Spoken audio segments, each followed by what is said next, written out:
প্রায় ২ দশক পরে ত্রয়োদশ জাতীয় সংসদ নির্বাচনে ২১৫ আসনে জয়লাভের মাধ্যমে নতুন সরকার গঠন করতে যাচ্ছে বাংলাদেশ জাতীয়তাবাদী দল বিএনপি নেতৃত্বাধীন জোট। সকল জল্পনা-কল্পনার অবসান ঘটিয়ে বিএনপি এবার নতুন সরকার গঠনের দ্বার প্রান্তে। তাই তো আলোচনা এখন দলটির সরকার গঠন নিয়ে। কারা থাকছেন বিএনপির মন্ত্রিসভার দায়িত্বে, কে পাচ্ছেন কোন মন্ত্রণালয়ে।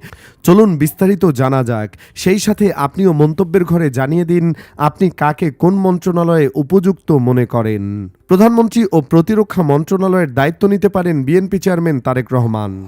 অর্থ মন্ত্রণালয়ের দায়িত্বে রেজা কিবরিয়া, পররাষ্ট্র মন্ত্রণালয়ের দায়িত্ব টেকনোক্রেট হিসেবে নিতে পারেন হুমায়ুন কবির। স্বরাষ্ট্র মন্ত্রণালয়ের দায়িত্বে থাকছেন air vice marshal Altaf Hossain Chowdhury. আইন, বিচার ও সংসদ বিষয়ক মন্ত্রণালয়ের দায়িত্ব নিতে পারেন সাবেক অ্যাটর্নি জেনারেল মোহাম্মদ আসাদুজ্জামান। জনপ্রশাসন মন্ত্রণালয়ের দায়িত্বে গয়েশ্বর চন্দ্র রায়। কৃষি মন্ত্রণালয়ে ইকবাল হাসান মাহমুদ টুকু। খাদ্য মন্ত্রণালয়ে ব্যারিস্টার নওশাদ জমির। শিক্ষা মন্ত্রণালয়ে আনম এহসানুল হক মিলন, যিনি চাঁদপুর ১ আসন থেকে সংসদ সদস্য নির্বাচিত হয়েছেন। প্রাথমিক ও গণশিক্ষা মন্ত্রণালয়ে শামা ওবায়েদ ইসলাম। স্বাস্থ্য ও পরিবার কল্যাণ মন্ত্রণালয়ে doctor AZ-M Zahid Hossain.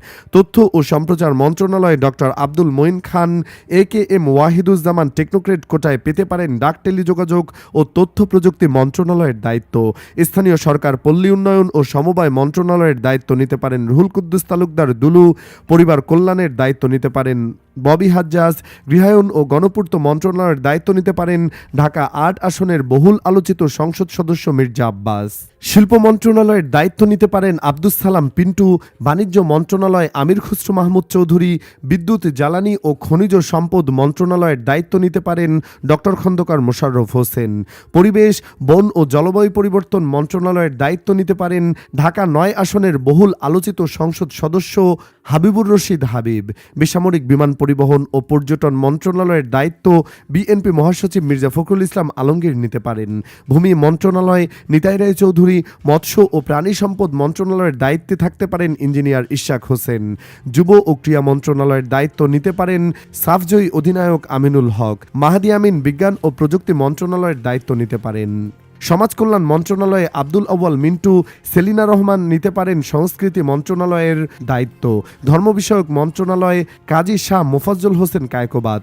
Technocrat কোটায় মহিলা ও শিশু বিষয়ক মন্ত্রণালয়ের দায়িত্ব নিতে পারেন সানজিদা ইসলাম তুলি। পানি সম্পদ মন্ত্রণালয়ে হাফিজ উদ্দিন আহমেদ। পার্বত্য চট্টগ্রাম বিষয়ক মন্ত্রণালয়ে সাচিংপ্রু জেরি।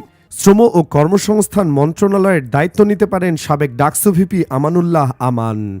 দুর্যোগ ব্যবস্থাপনা ও ত্রাণ মন্ত্রণালয়ের দায়িত্ব নিতে পারেন আসাদুল হাবিব দুলু। মুক্তিযোদ্ধা বিষয়ক মন্ত্রণালয়ের দায়িত্বে ফজলুর রহমান। সড়ক পরিবহন ও সেতু মন্ত্রণালয়ের দায়িত্ব নিতে পারেন বিএনপির স্থায়ী কমিটির সদস্য সালাউদ্দিন আহমেদ।